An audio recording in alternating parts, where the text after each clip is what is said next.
Good morning, friends.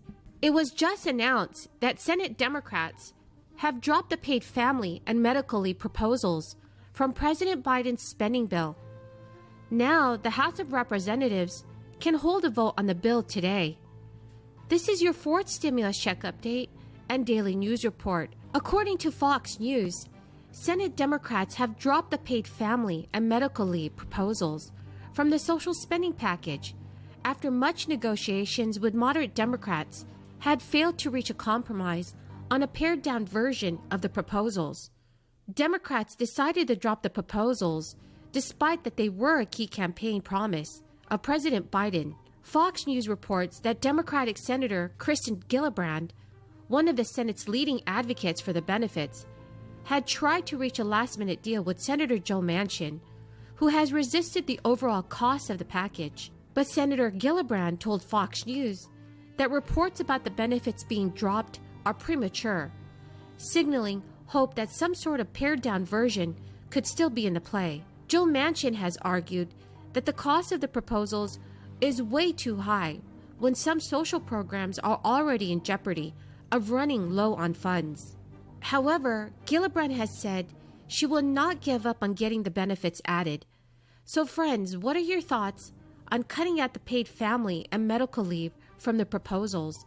Please leave your thoughts in the comments section below. House Speaker Nancy Pelosi is aiming to hold a vote today on the $550 billion measure, but progressives have insisted that a larger social safety net bill proceed alongside the Senate-passed infrastructure package.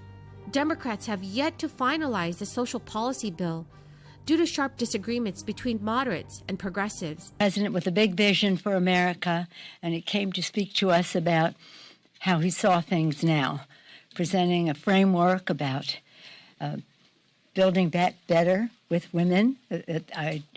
I've said over and over again, the provisions in the bill are about children learning, parents earning, and that means with universal pre-K and child care, with home health care, with child care tax credit and all the rest.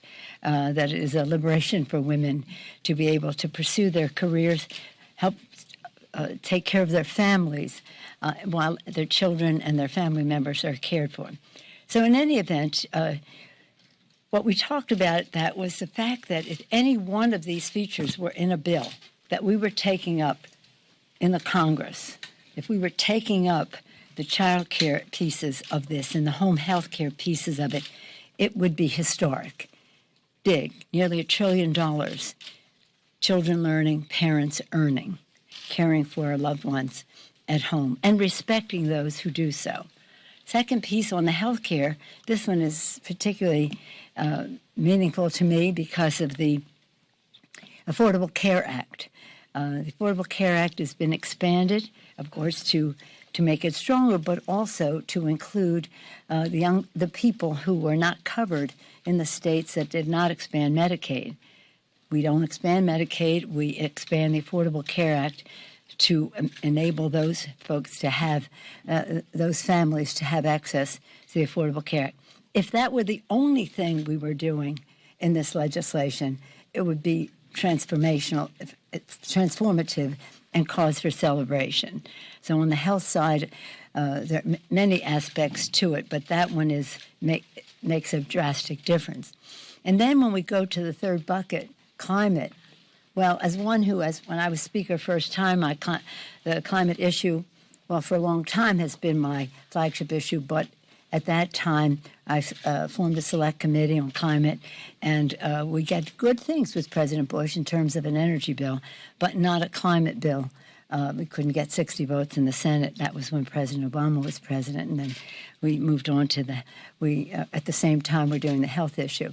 But it was then so important, now drastic and urgent, short fuse on the well-being of our planet. And so in this bill, I mean, imagine $500 billion in this framework that the president discussed, $500 billion, both in tax credits and outlays of what we need to do to protect the planet for the children.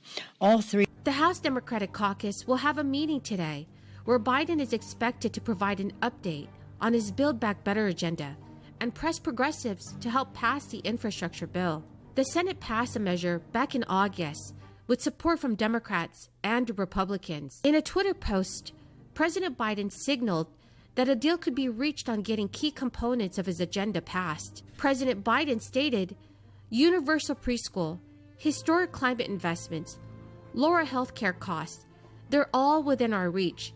Let's bring these bills over the finish line. So friends, do you all support everything that is included into the infrastructure bill? Please leave your thoughts in the comment section below. Democratic leaders have struck an optimistic tone about negotiations over the safety net bill, which contains key components of Biden's Build Back Better agenda. But there are still a number of unresolved issues between moderates and progressives. Friends, the key word for this video is chili. If you would like to enter this coming Friday's Walmart gift card giveaway, please click and like this video.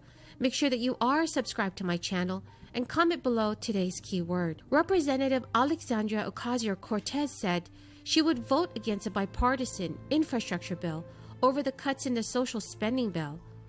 However, Ocasio-Cortez said she could not vote for the bipartisan bill if the other whittled-down legislation fails to address climate change. Ocasio-Cortez told CNN News, "We've had frameworks for 6 months, and we've seen how much of those frameworks have been changed, been taken back. I think we can talk a little bit. There's flexibility around process, but we need confirmed text." Alexandria Ocasio-Cortez previously pushed back at the reconciliation package without a clear climate provision over Senator Joe Manchin's opposition to the cost of the bill. The West Virginia Democrat also said he did not support a program that would quickly replace coal and gas power plants with green energy solutions. Ocasio-Cortez wrote in a Twitter post, "We cannot advance legislation that makes the climate crisis worse." Representative Rashida Tlaib, a progressive Democrat, also criticized the cut and suggested there was more support for the climate change provision than Joe Manchin's opposition to it. The Congressional Progressive Caucus, made up of nearly 100 progressive members, tweeted that we have a moral obligation and a governing mandate to pass policy that addresses climate change. Ocasio-Cortez said she wants to see the full legislative text on the social spending bill before voting for the public works legislation. Nancy Pelosi hopes to have the $1.2 trillion bipartisan infrastructure bill, which forms part of the larger reconciliation package, to be signed by the end of this month. The October 31st deadline is the same day the 30-day reauthorization of the federal highway program expires. Friends, thank you so much, friends,